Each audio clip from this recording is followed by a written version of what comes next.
வணக்கம்.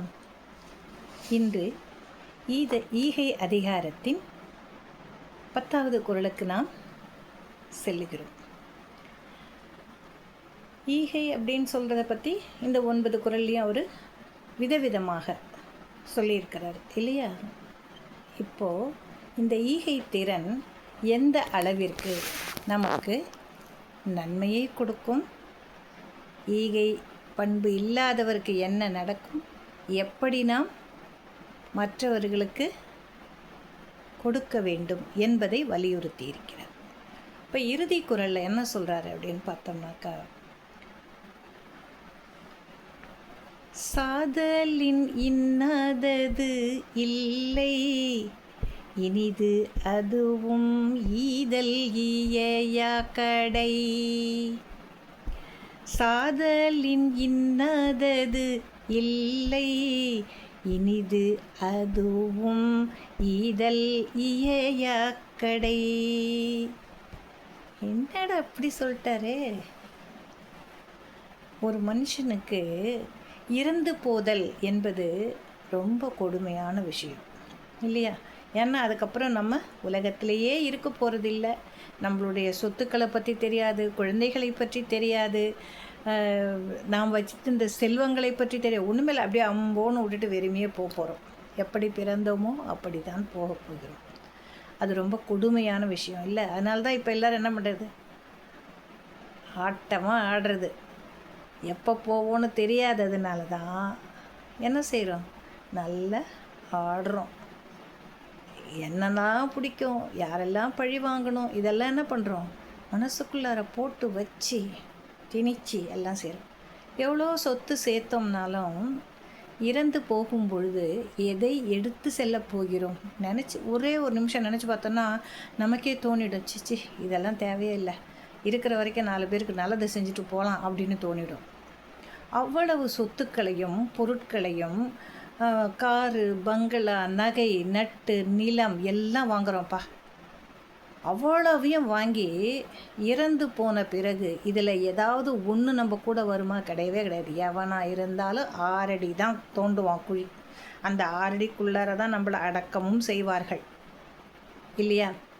அப்போ இந்த 6 அடியில் நம்ம போய் கீழே உலரத்துக்கோசரம் இவ்வளவு செல்வங்களை சேர்த்து விட்டு எதையாவது நம்மளுக்கு கூட போடுவாங்களான்னா போட மாட்டாங்க, யாரும் போட மாட்டாங்க.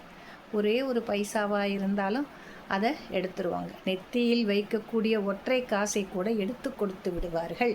இதுதான் உண்மை, நிதர்சனம். ஆக செத்து போகணுன்னு ஒருத்தன் நினைக்கிறான்னா அது எவ்வளவு கொடுமையான விஷயம் இல்லையா?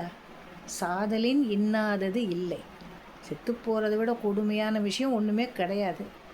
ஆனால் இனிது அதுவும், அது கூட சரி இனிது சந்தோஷத்தை கொடுக்கக்கூடியது அப்படின்னு சொல்கிறாரு.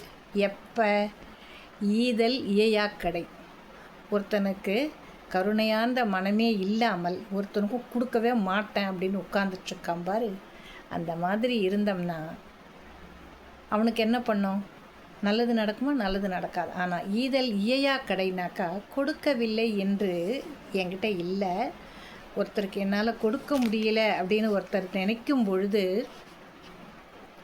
அவருக்கு இறந்து போதலே இனிது. அப்பா, ஒருத்தனுக்கு என்னால் உதவியே செய்ய முடியாத ஒரு நிலையில் இருக்கிறேனே, இதுக்கு நான் செத்து போயிடலாம் அப்படின்னு நினைப்பாங்களாம். ஏன்னா இறத்தல் நமக்கே தெரியும் இல்லையா? அதனால் என்ன சொல்கிறாரு, இருக்கும் பொழுது கருணை உள்ளத்தோடு மற்றவர்களுக்கு இருப்பதில் கொடு, இருப்பதில் கொடு. நீ ஒன்றும் பெருசாக சேர்த்து வச்சு கொடுக்க வேண்டாம். உங்ககிட்ட 10 ரூபா இருக்கா, ஒருத்தருக்கு 2 ரூபாய் கொடு. இல்லை 1 ரூபா தான் கொடுப்பேன், சரி கொடு. ஆனால் அந்த ஈகை திறனை நீ வளர்த்துக்கொள்.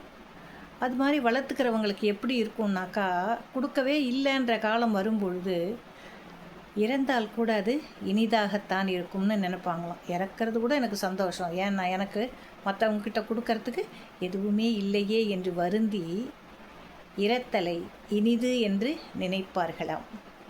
இதுதான் வள்ளுவம் கூறுகிறது. ஈதல் பண்பினை நாம் அனைவரும் வளர்த்து கொண்டு முடிஞ்சதை செய்வோம்.